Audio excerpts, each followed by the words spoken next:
Binalikan ni alias Totoy na dating driver at personal assistant ni Rian Ramos ang police station kung saan siya dinala at sinaktan umano ng ilang pulis habang siya ay nakadetain.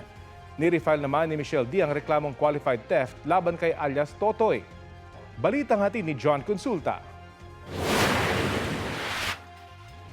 Nitong Biyernes, muling inihain ng beauty queen at aktres na si Michelle D sa Makati Prosecutor's Office ang reklamong qualified theft laban kay alias Totoy, ang dating driver at personal assistant ng kaibigang si Rian Ramos.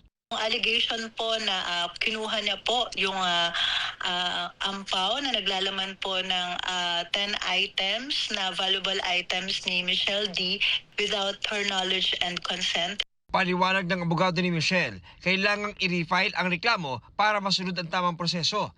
Na-dismiss kasi ang naunang reklamo ni D dahil hindi na raw maaaring ma-inquest si alias Totoy noon dahil mahabang panahon na ang lumipas mula nang mangyari ang umano'y pagnanakaw noong Disyembre.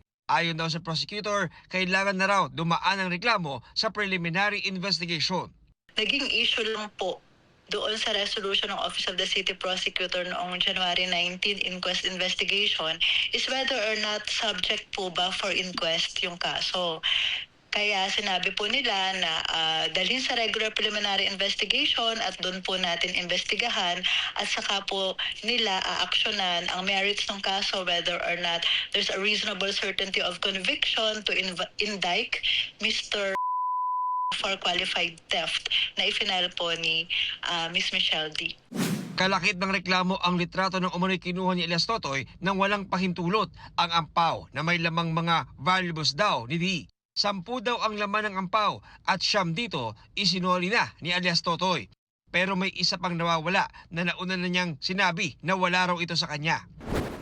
Kasama ang NBI, binalikan ni alias Totoy ang Makati Police Station kung saan siya dinala matapos ireklamo doon ni D.